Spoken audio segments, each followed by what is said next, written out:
There we go. Good evening, everybody. It is Monday night here at the BTA Network, and that means it's time for Monday Mayhem. That means we're going to find stories from over the weekend that didn't quite hit the mainstream. And besides, there's something else dominating mainstream, but we're not even going to get anywhere near that thing, right? Mm-hmm. Because, frankly, most people get it throughout the day already. So, we're not in the mood to repeat that. Anyway, I'm your host for tonight. I am Oddblog Stream. I'm currently joined online by two of my crazy cohorts. First, to my left, we have our resident joker, Mike. Hello, Mike. Hello, everyone. Happy Monday. Yep, and then below me is our resident tiny Oreo, Janet. Hello, Janet. Hello. Here's me. Oh, sorry, I am really tired tonight. I don't know why. Probably. Alright, well, anyway, how was y'all's Mother's Day weekend? I probably should not have asked that, Janet. Sorry. No, you're fine. You're fine. You're fine. There are other people out there. Mm-hmm. I called my mom yesterday with her Happy Mother's Day. That's good. Well, I took Mom out to Winsel's Oyster House for lunch. And see, she got the fried catfish like she did last year because the fried catfish there is fantastic. It's not too greasy. It's not too much breading. It was perfect. I got the grilled salmon, red beans and rice, and broccoli. And Mom actually had a double order of fried okra, so I took one of them. And the portion was perfect. But Mom really enjoyed the lunch. Again, it's the second year in a row we've done it. We're going to keep doing it. So, and then I treated her to the comedic version of Sherlock Holmes called Baskerville over at the Alabama Shakespeare Festival. Now, in the end, she called it so-so. However, I don't fault her for that because she's never seen Sherlock Holmes in such a comedic manner. So... But me, on the other hand, I found it hilarious. And the one scene I will never be able to get on my mind. Holmes, Watson, and Lestrade all doing slow motion running to Chariots of Fire. Oh, boy. That was so funny. But one of the coolest things about the play itself, you've got 5 actors trying to play 40 different characters. And that's a challenge. In fact, there was one situation where you had one guy, he was trying to play one character, then to take off his hat and had his beard, and they had to substitute a mustache, and another and had to be another character, and then they had to suddenly switch back. Oh boy, it was such a crack up. I thoroughly enjoyed it. That was fun yesterday. So, I got some big news from the Iowa women's basketball. Yes. The Iowa women's basketball coach has announced retirement today. God, how many? I think it's like 24 seasons. Wow. And over 550 wins. Did you say 24? 24 seasons, yes. Damn. Yep, and over 550 wins within those seasons. Yeah, it could be. Let me check. Lisa Bluder's her name. Yep. Her last name is spelled B-L-U-D. Okay, her record is 528-254. Okay. Ooh, wow. Still, that's amazing, though. Yeah. Okay. And they already announced the new coach.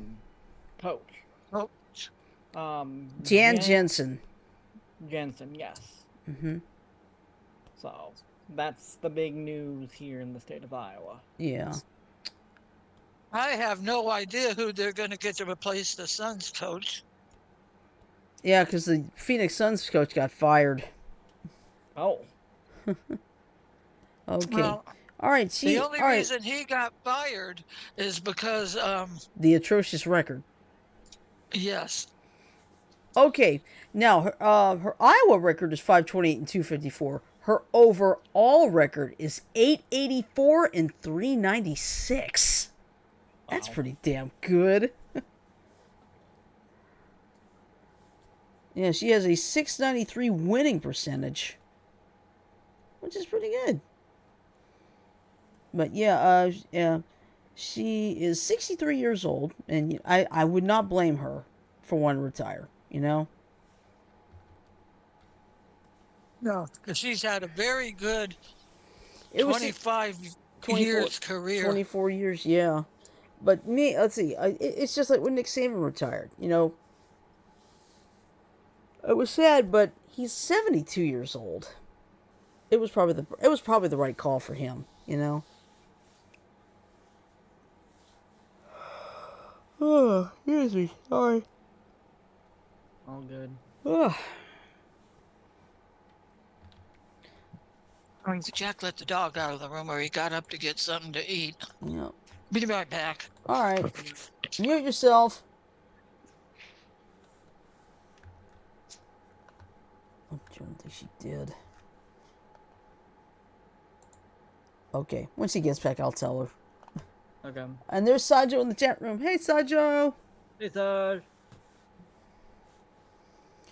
Oh, this is interesting. I just looked at this thing at Streamlabs. It says Facebook group streaming update. Facebook removed the option to go live directly to groups using third-party apps. However, you can still utilize an RTMP stream key. Really? Well, it's not like I stream on Facebook anyway. Okay, Janet, you'll have to unmute yourself. I had to mute you. I'm sorry. on Zoom. On Zoom.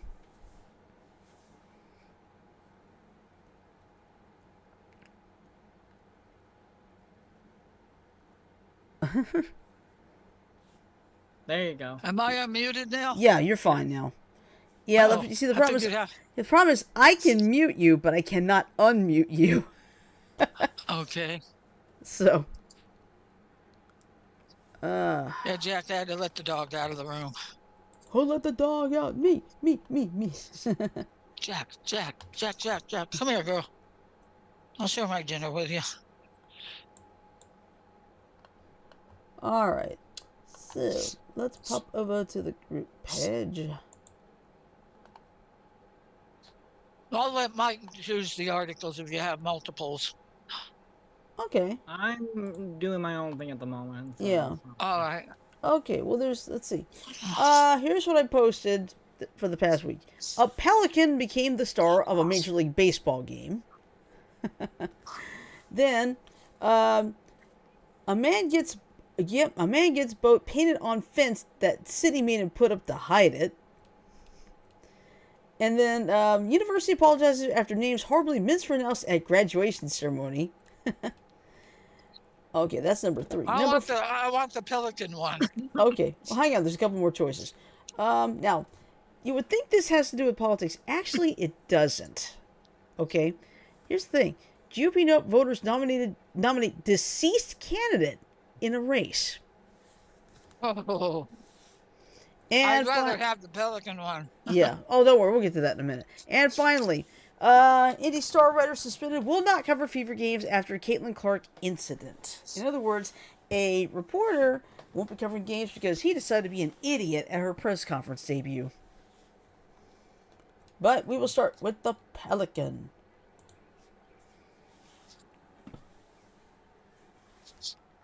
I like Pelican. Oh, when we were listening to Sid Squad, Uh-huh. Kurt asked what was the most unusual happening on the runway. Uh-huh. Okay. So here's what happened. San Francisco... oh, go ahead. Hey, I think that they had to do a ground hold Uh-huh. because of a stupid turtle on the runway. I believe it. All right, so anyway, here's what happened. San Francisco Giants announcer absolutely nailed play-by-play of Pelican flying around Oracle Park. That's where San Francisco plays. That's called Oracle Park now. All right, so here is what happened. The bird was the word at Oracle Park during the San Francisco Giants' 5-1 win over the Cincinnati Reds, as a pelican flew into the ballpark and decided to take in some weekend baseball while sitting in the outfield during the 5th inning of Saturday's game. The pelican simply sat in the outfield and watched Reds outfielder Will Benson hit a pop-up fly to shallow left field that was caught in diving fashion by Giants outfielder Helio Ramos. Giants announcer Dave Fleming perfectly incorporated the pelican into the broadcast, commenting that the bird was unimpressed by Ramos's catch. That's when the pelican suddenly decided to take flight, prompting Fleming to spread his broadcasting wings. Oh, with the perfect call of the moment. Here she goes, taking off, Fleming announced, kind of flying low right by Tyler Fitzgerald, up over the bleachers, up over the garden, circling back around, still flying over the field, now up over the left field bleachers by the Coke bottle, and turning back. Fleming nailed it, which is also what the Giants' social media team did, as they posted a pelican pun under their account on Twitter to celebrate the team's victory. Oh boy, here's the tweet. Yes, we pelican. Oh. Oh. They win. Giants, you just won. Alright, but perhaps the best reaction came from Giants pitcher Mason Black, who was on the mound when the bird decided to crash the game. I didn't really think too much of it, Black said. I didn't know what the protocol was. Are we going to get that thing off the field or just let it hang out? So it was funny. Oh, man. But that's right, folks. You guessed it. Hey. Yes, we pelican. Well, you want to know something? At least it was a pelican Yeah. and not a raptor. Yeah. Because I've seen videos, I think in Alaska, people walking down the street minding their own business and they're getting dive bombed by bald eagles. Yeah. And do you know what would happen if the talons got a hold of their head? What? Major stitches. Ooh. Because have you seen the size of eagle talons? Mm-hmm. They're a good 3 or 4 inches. Ah, gotcha.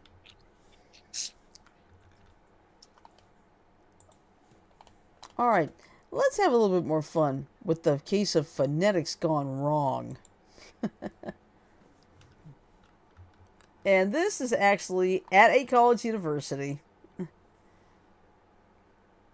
So let me hop over here. So, university apologizes after names horribly mispronounced at graduation ceremony. Here's the explanation. So here's what's going on. Mayvi Lee Zubith Bratowski, Sever Uvun Jean June Brenham, Victoria Lee Zuberthrus. These are the names announced at the Thomas Jefferson University graduation ceremony. Except the graduates were really named Maeve Elizabeth Brostowski, Sarah Virginia Brennan, and Victoria Elizabeth Bruce. At the university's commencement ceremony for nursing students in Philadelphia on Thursday, the person tasked with calling out the graduates' names botched several of them, even ones as simple as Thomas. So video taken by... What? Huh? Yeah. What? Yeah, hold on. Video taken by Colin B415 and shared on TikTok racked up nearly 8 million views and 16,000 comments on that platform in less than a day. It was shared by others across social media platforms and went massively viral. The people who recorded the original video couldn't help but laugh, astonished at the horrible mispronunciations.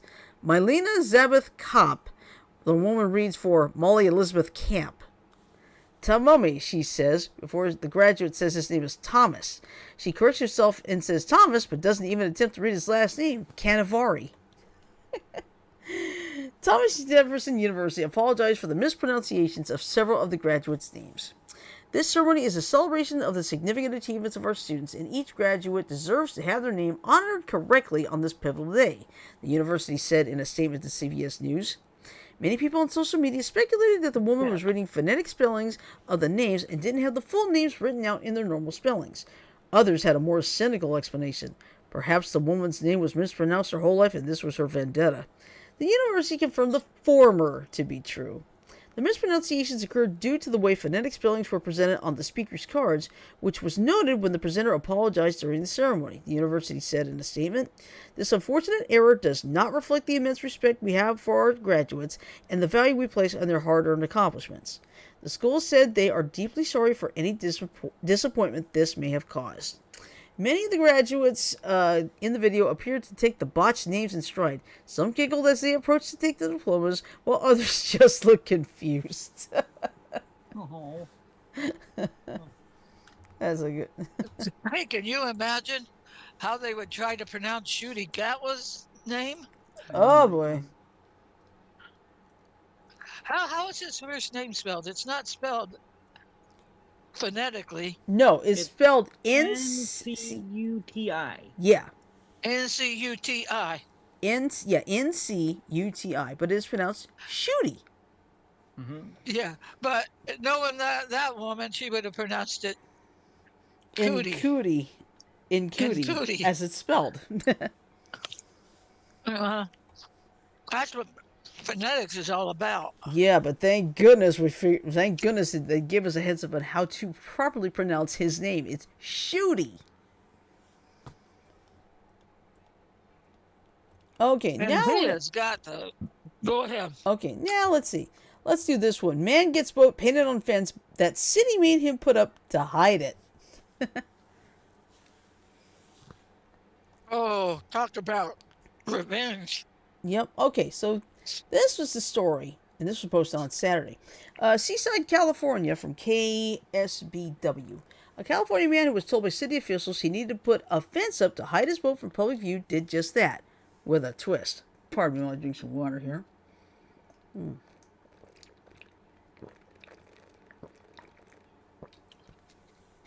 All right. Let's see. Etienne Constable, that's his name, says he received a letter from the city of Seaside in July 2023. The city required him to build a 6-foot covered screen in front of his boat. After discussing the plan with his neighbor, Constable decided to build a fence with a lifelike painting of the boat on it. I'm not a rule breaker. But I like to make a political statement as necessary, as well as a humorous statement and creative statement, Constable said. And oh, let me get over here. There we go. And of course, there's the mural. Alright, he says he's happy with how the mural turned out. Images of the fence have gone viral online, with thousands of comments across social media.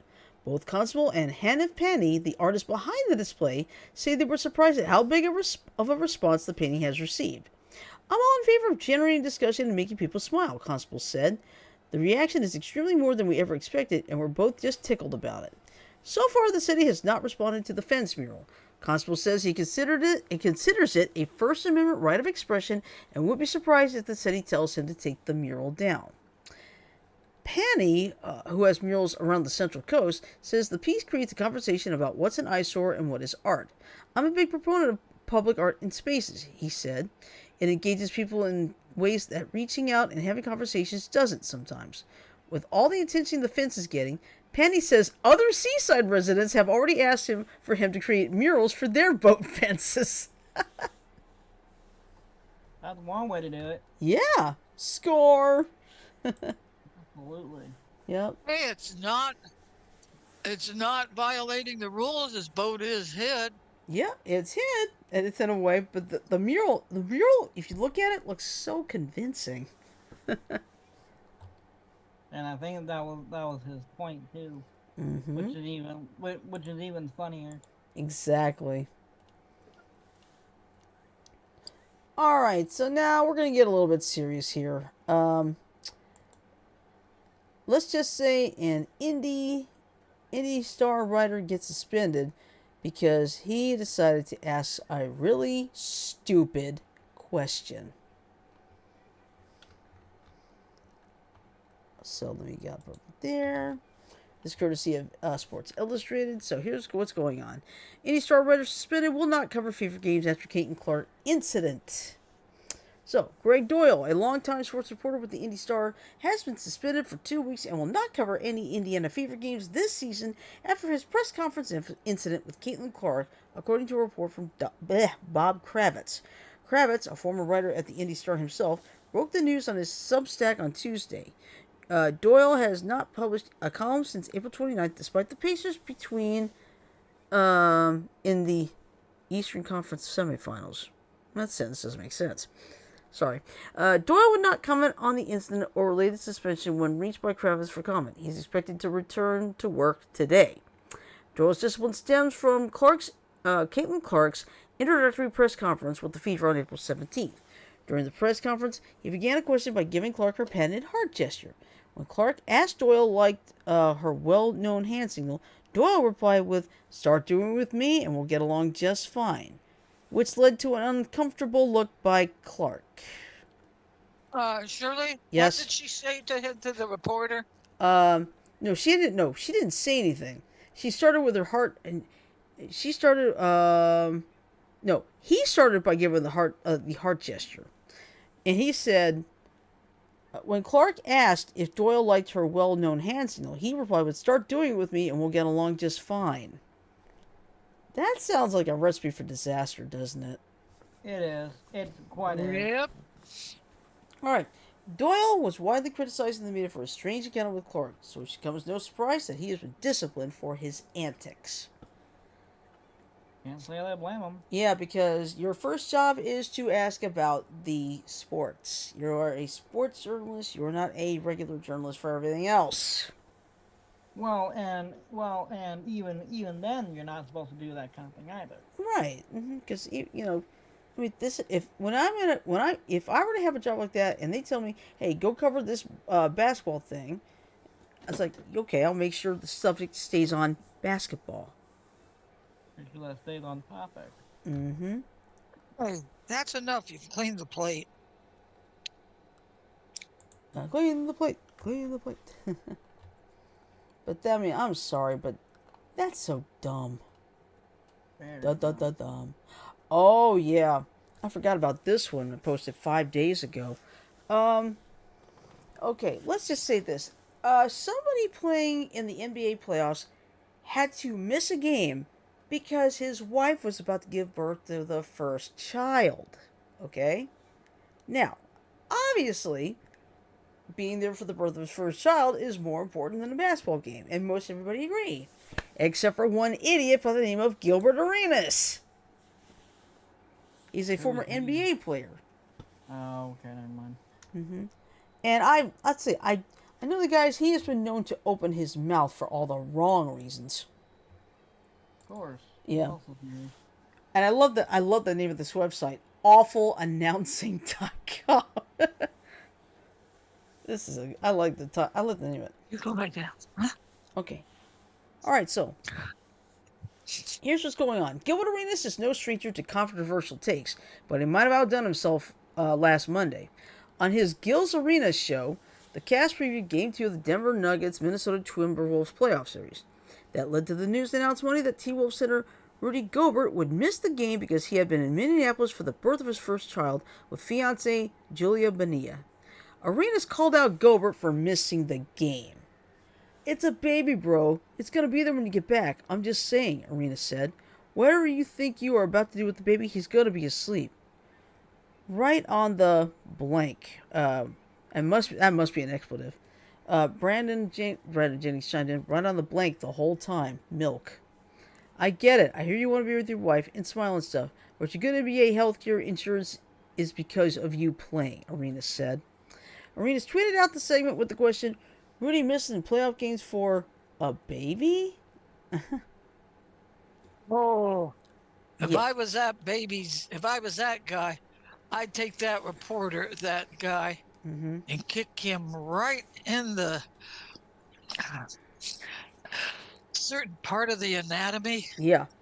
"It's terrible to call out a man for missing work to witness the birth of his first child. That's a special moment, and despite the wonders of modern medicine, childbirth still carries risks." One can argue that Arenas doesn't really believe what he said, that he just did this to spark talk and promote engagement on his broadcast. If that's the case, mission accomplished. Plenty of people engaged on Twitter. Many responses were so foul they can't be reprinted here. Sample: "You're stupid and that's the only way you can show it. Little blank blank. A narcissistic arrow of mother blank." And you know what I'm talking about. The F-bomb. Alright. Bro, this man at Gil Arenas show continues to sound like the biggest idiot I've ever seen. "Basketball is short-lived. A child is for life. There's more to life than a stupid game, stupid clown." Ooh. Now, here's someone else. Excuse me. Yeah. Here's someone else. Here's another tweet. "I missed 12 weeks of work for mine. Some unpaid. Playoff games will always be there. You will never experience your first childbirth again. True. Very. Yeah. What a moronic take. Is that another one? You're a clown. You do too much talking for someone who shouldn't even have a platform. Ooh. Oh. Another one. Expecting him to miss the birth of your first child? I'd lose respect for a man if he told me he'd rather work than see his child being born. Thank you. Let's see. As noted, Arenas is no stranger to controversial takes, such as the time earlier this year when he said the way to fix NBA defenses was to get rid of all the Europeans. Ooh. That's so dumb. Like I said, this guy has been known for making controversy, and boy, he picked the wrong time for this one. No shit. Because it's like, my niece, my older niece and my older nephew's wife, both of them are expecting kids in the next couple of months. My niece in July, his wife in September. So.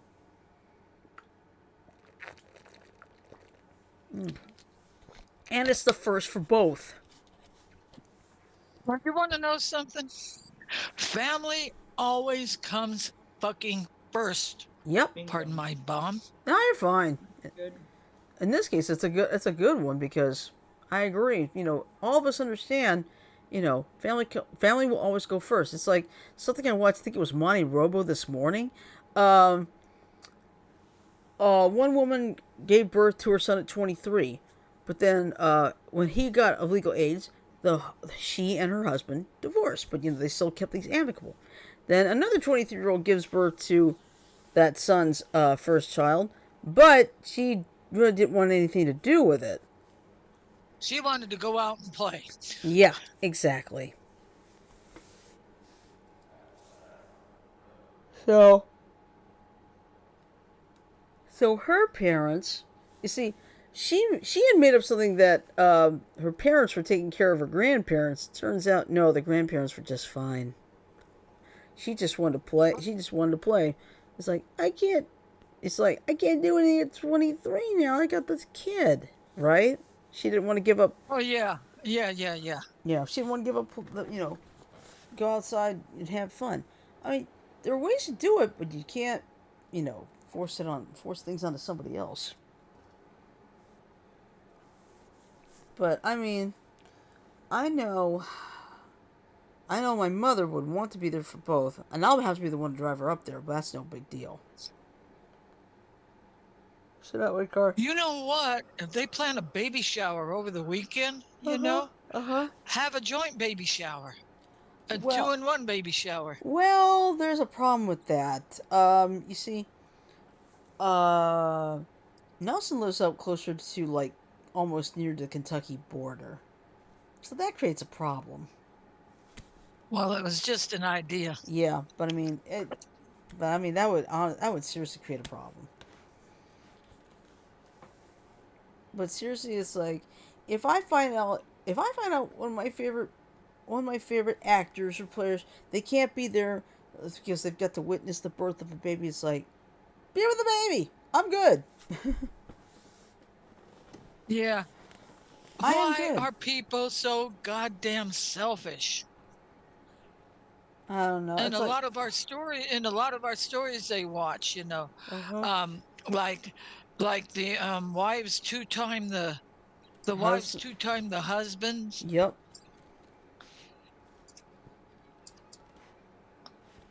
Yeah, that does.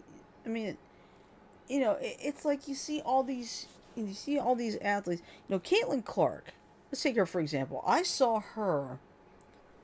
I read somewhere that she knows she's starting at the bottom. Now that she's in the WNBA. She's doing what? She's starting basically at the bottom, and she's going to work her way up. Because one thing I definitely like about her already, she's ready as a team player already. She's ready to. She's ready to learn. Yeah, she's not going to use her star power to get everything her way. But she realizes she's going to be under a lot of pressure being a star. Which that's okay. I mean, she realizes, hey, the pressure's going to be on me now. But she's taking it very humbly. Too bad a lot of athletes can't take a lesson from her. Some athletes do, but the majority of them don't. Nope. But she does. She realizes, like, I'm just here to be part of the team. I'm going to help the team. It's not going to be about me. It's going to be about us. That's why I like her already. I'd say, seriously, I have a feeling Caitlin Clark, Angel Reese, and some of these other players from this year's college basketball, they're going to change the WNBA forever. Now the only thing is, Yeah. need to catch up on the pay for the women, too.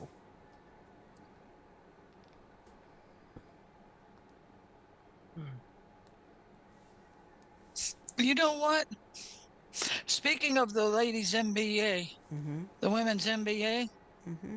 I wonder what's become of Brittany Griner. You haven't heard anything at all from her in quite a long time of it since she got released. Uh-huh. You are supposed to live the private life, I guess. Maybe. Excuse me. Sure.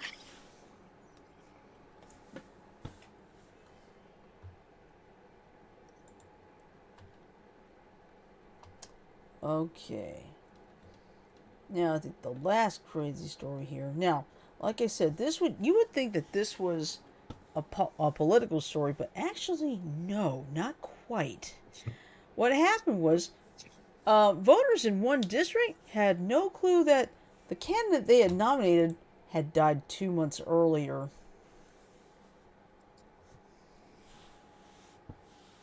So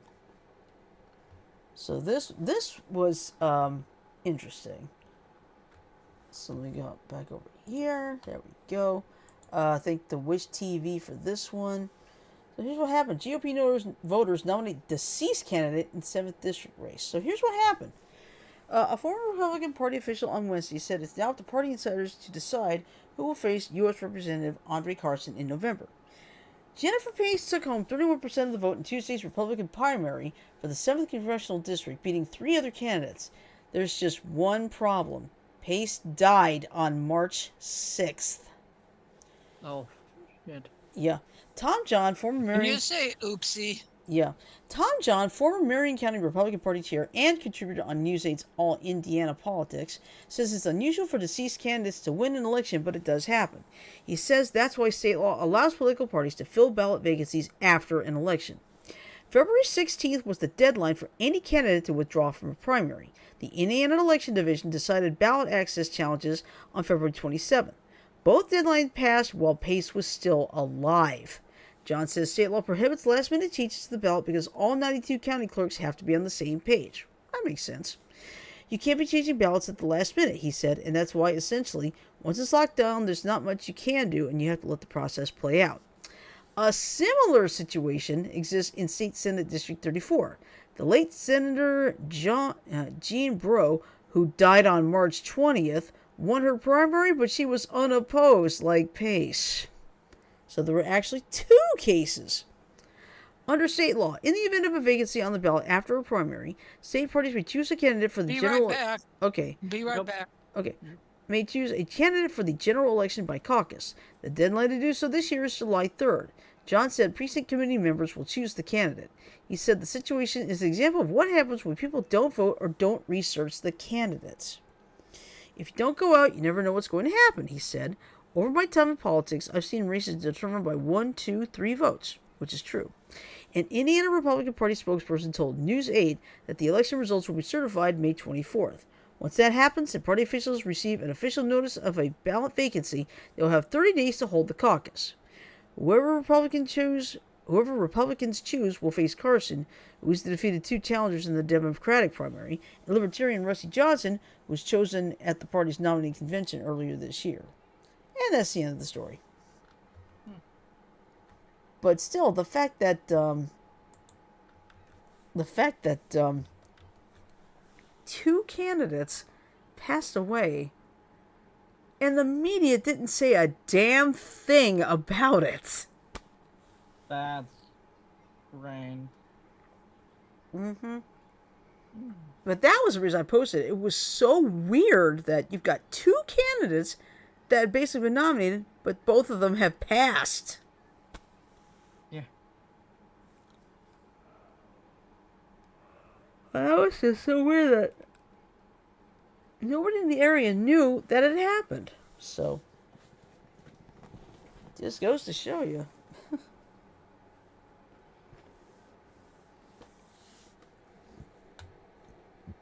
Excuse me, sorry.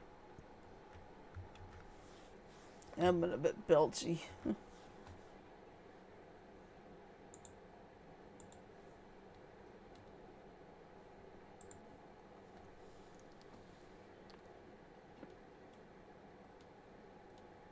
I'm back. Welcome back.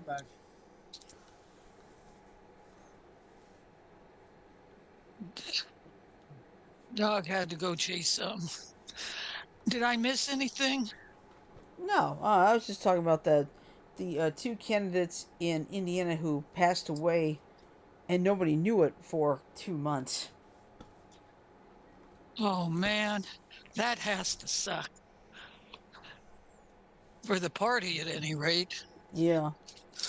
But this is a situation, it wasn't anybody's fault. Except maybe the media. They should have said something.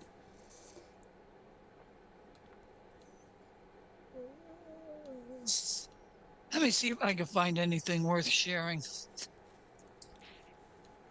Oh, I'm looking too. Let's see.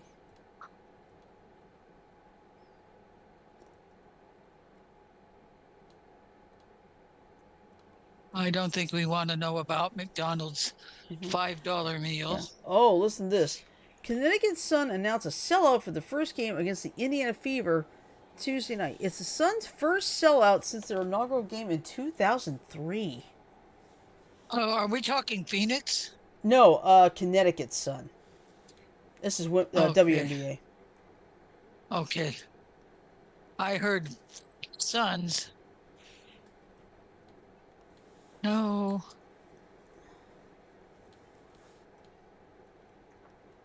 Oh, Aurora Boreal. I got an article for you. Okay. Let's just say Aurora Borealis ain't the only thing that the solar storms mess up. John Deere, now the John Deere dealership says a solar storm left GPS tracking on a farmer's tractors extremely compromised. I believe it.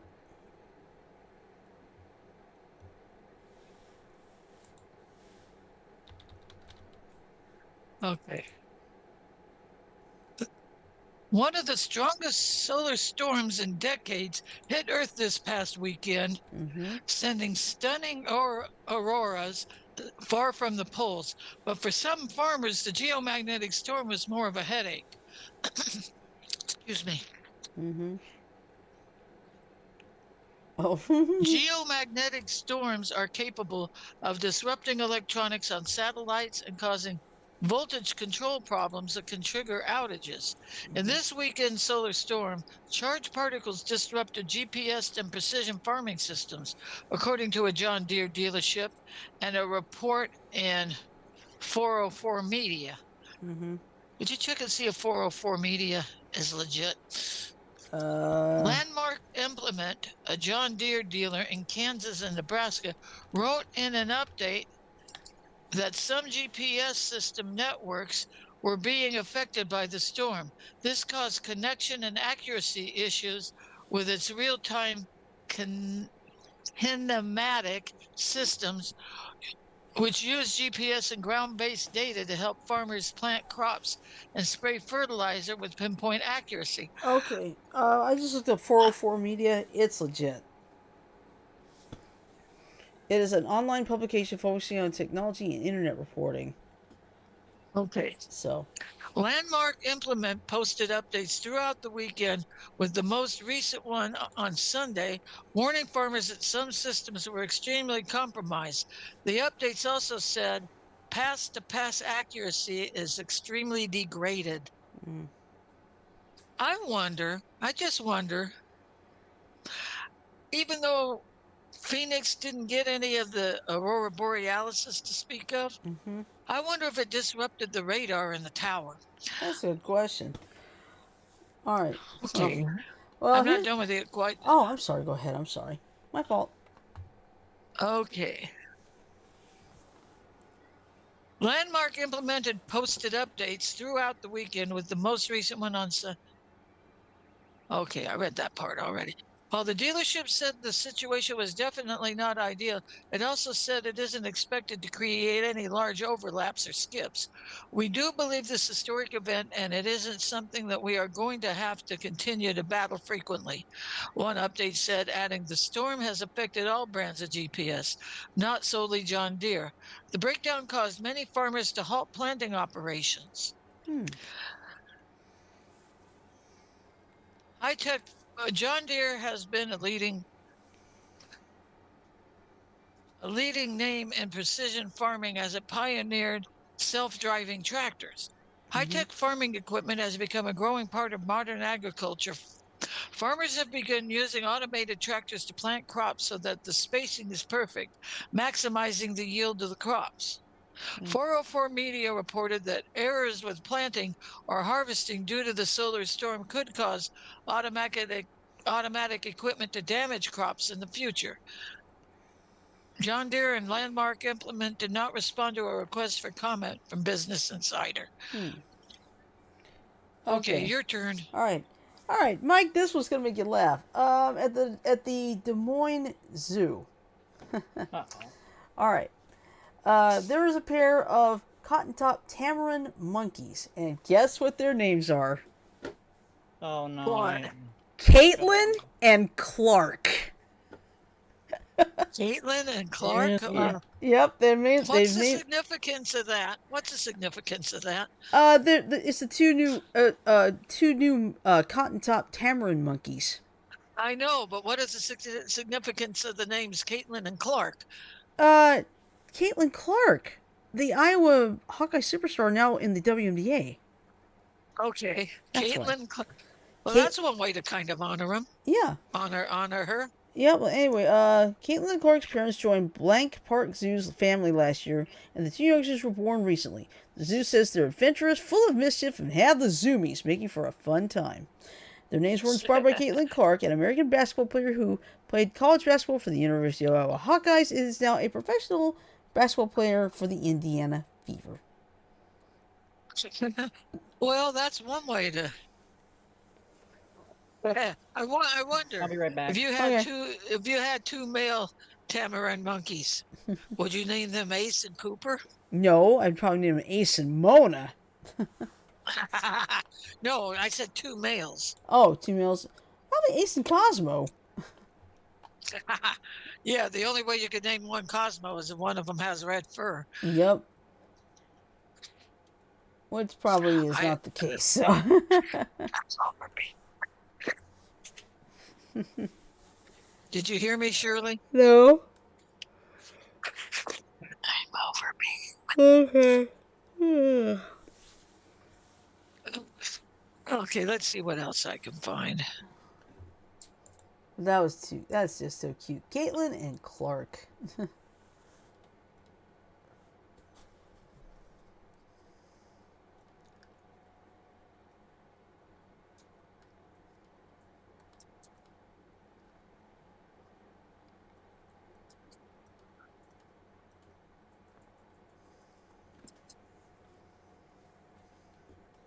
Okay, we know that already. What? You're repeating your damned articles. Yeah. Oh, here's an interesting thing. There's an Uber driver named Onur, Onur. Now, here's what's interesting. He had to put this note because I'm deaf, so if you need to tell me something, please text me, or when we stop, you can write it in the notepad to show me. You can use the aux cable to play your own music. If you have anything with a strong bass, I will enjoy it too. Thanks for bearing with me, and have a great day. Now That's nice. yeah. In other words, Was he let the he an people. Uber driver or a Yeah. taxi? Uber driver. He let people know, hey, I'm deaf. But he put this note to make sure people understand, hey, this is how you can give me a message. Well, I'm glad the people understood that. Mm-hmm. And believe me, I would too.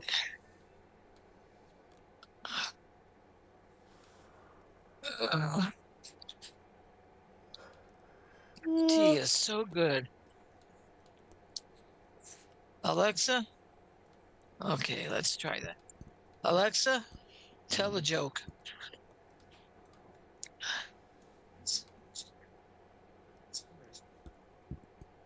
Oh, when Cyclops do their makeup, it's always with a one-liner. Oh, bad. Yeah, I'm just trying to find something to fill stuff in, okay? That's fine. Alexa, tell another joke.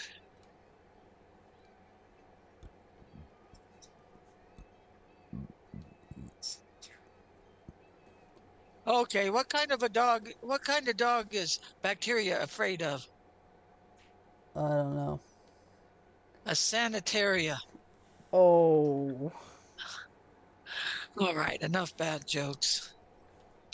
I'm kind of glad that things worked out in Mm-hmm. the end. Yep. I think Jack was a little bit overly tired. Yeah, probably. So, but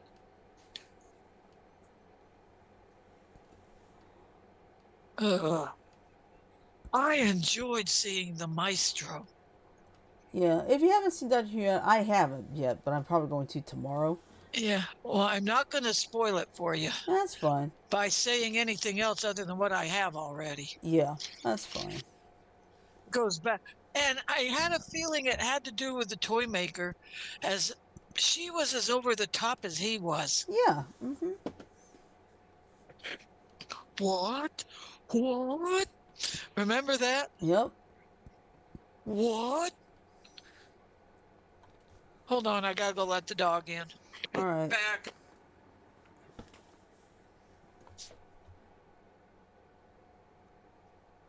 Hmm.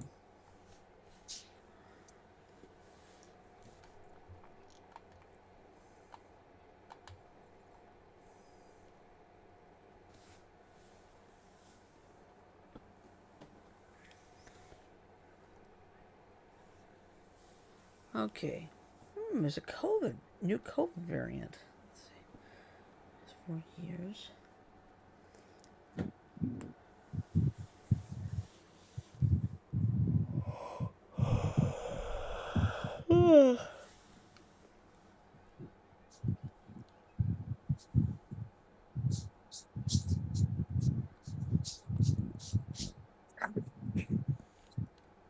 I'm back. Welcome back. Yeah. There's a Alt and then a key you can push on your keyboard to unmute without having to Mm-hmm. bring up thing. But anyway, I wonder where Mike went. He had to step away for something. He'll be back. Yeah. What did you think of the bird for my desktop picture? That's cute. I like changing my desktop. I went from Cobra Mm-hmm. to Harlock to the bird. Mm-hmm. I'm back. Welcome back. Yeah, it looks like there's a new COVID variant. Of course. Yeah, it's called KP2. I read somewhere about a few weeks back that there was another one called FLIRT. Yeah, Alert! some scientists nicknamed, Alert! yeah, some people, yeah, here it is. Experts say there is no clear evidence that KP2, which some scientists have nicknamed flirt on social media, but is not an official name used by the CDC or the World Health Organization, causes more severe illness and is more deadly than previous variants. While more studies are needed to see if KP2 is better at evading current vaccines than other variants, uh, someone said that his experience at UCSF's hospital over the past few weeks seems to indicate that vaccines are continuing to provide good protection. He said the one common factor among all the patients hospitalized at UCSF with severe COVID is that none of them received the updated COVID vaccine that rolled out in fall 2023. If it's done, go ahead and get it. Well, I got the new vaccine last year. Mm-hmm. I got it, so. Yeah. There's a certain other thing I need to get a shot for. What was that? shingles. Oh. Yeah, let's see. Experts say the U.S. is in a much better place to fight COVID than at the start of the pandemic, and new variants are a reminder to remain vigilant but not to panic. We have to remember this virus is now part of the respiratory mix we handle yearly, just like influenza. And just like influenza, we try to stay ahead of the game to prepare for any possible surge or to understand how well the vaccines are matched, Brownstein said. This is all bread and butter public health surveillance. It's important to stay up to date with vaccines and remain vigilant and stay home when sick, which is exactly what I did when I got it. I stayed home. Well, you want to know something? What? When my mom was sick, she got admitted to the hospital. Uh huh. A hospital we won't have anything to do with anymore. Mm-hmm. But they sent her home with freaking COVID. Jack and I had to isolate for 2 weeks. Yeah.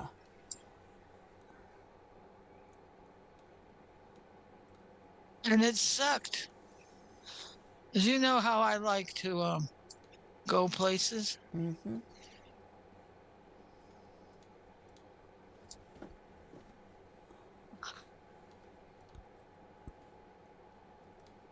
Damn it.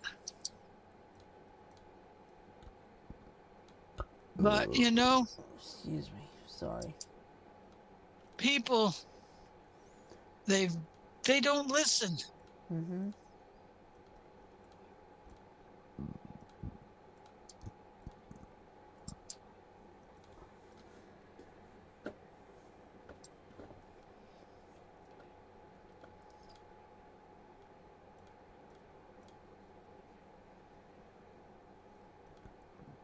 Ooh, excuse me.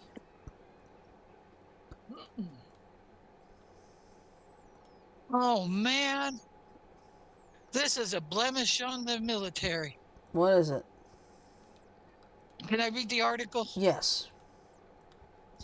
This was posted 38 minutes ago and it's a 2-minute read. New Jersey Marine accused of threats to kill white people commit mass shooting. Oh. A former U.S. Marine from New Jersey was arrested Friday. This happened the past. Let me make sure I got the date right. I'm not reading an old article. Let's look at the No, date. it doesn't give a date on it. So Okay. okay. A former U.S. Marine from New Jersey was arrested Friday and accused of threatening to kill white people and carry out a mass shooting, federal prosecutors said Monday. Joshua Cobb of Trenton wrote on social media in December 2022 before joining the Marines in 2023, quote unquote, I want to cause mayhem on the white community and I want to erase them. The U.S. Attorney's Office set for the District of New Jersey said in a statement. Excuse me. He went on and He went on in the December 17th, 2022 post to say he wanted to commit a mass shooting in 2023 and, quote unquote, as of today, I have officially began planning my attack, the office said. He also allegedly said he had obtained 2 of the 4 guns he planned to use. Federal public defenders listed as representing Cobb did not immediately respond to a request for comment Monday. Cobb joined the Marine Corps and attended basic training in South Carolina from June to October of 2023, according to a criminal complaint. He was stationed at Marine Corps Air Ground Combat Center in 29 Palms, California, in February and was discharged on or around May 10th. So he hasn't been that long discharged. The complaint indicated Cobb identified himself as black in the online posts under the account, One Day You Suffer. An FBI special agent wrote in an affidavit that is part of the complaint. He mentioned what he called the struggles of young men in America, and he wrote, they quote unquote, have so many obstacles stacked against us, we cannot excel no matter how hard we try, especially those like myself who are black and come from poverty, and that he wanted to cause bloodshed, the FBI agent said in the affidavit. Mm-hmm. I'll make this short because we're getting low on time. Interviewed by the FBI at the Marine base in California, Cobb admitted the accounts on social media were his and told agents he continued to have homicidal ideations, according to the FBI affidavit. Cobb said he sometimes fantasized about attacking a gym or a grocery store where what he called rich white people frequented, and that wealthier people, quote unquote, don't know what it's like to be in a bad spot. The affidavit alleges. He allegedly said, so my thing was to like bring the pain to them. No attack was ever carried out. He is charged with one count of transmitting a threat in interstate and foreign commerce, which carries a maximum of 5 years in prison and a $250,000 fine, the prosecutor's office said. The Marine Corps did not immediately respond to an emailed request for comment Monday evening about the nature of the discharge, and court documents don't detail the reason. Cobb on Monday waived a preliminary hearing and was ordered detained pending a bail hearing. Friday, federal court records showed, and they better not give him bail. You there, Shirley? I'm here. Did you hear what I said? They Yeah. better not give that bastard bail. Yeah. Okay. Yeah, I saw the article, Sajo. Thanks. All right, but anyway, we are the one with the new COVID variant. All right. So anyway, time to wrap things up. So this week, I don't have anything in terms of Wednesday. I may be going with Kyle of Comics 87 to do a review on Doctor Who episodes, The Devil's Cord, and I believe the third one is called Sea Babies. I think so. Yeah. So I may be doing that with Kyle. And then The fourth Friday, one is the Maestro. The fourth one is Maestro. yeah. All right. So anyway, we're gonna do that, and then this Friday we're doing trivia. So that doesn't matter how many people we have, but then the more the merrier. All right. Anyway, what I'm gonna do now is I'm gonna play the 15-second ending. So bear with me. Who growled? Me. I'm just messing around. Yeah. Cheers, Mike. Cheers. All right. Don't forget, if you like what you've seen, give us a like, subscribe to our show, get notified when we're coming on, and then also love, peace, and chicken grease. So everybody have a great night. Sleep well. Facebook, Twitter. Don't worry, Janet. It's already in the listing, in the video. You don't have to Never worry. mind. You don't have to worry. It's too much. Trust me, it's a lot to remember. All right. So love, peace, and chicken grease. Everybody have a great night. Sleep well. Stay safe. We'll see you. I'll see you on Wednesday with Kyle for Doctor Who, and we'll all see you on Friday for trivia night. So have a good night, everybody.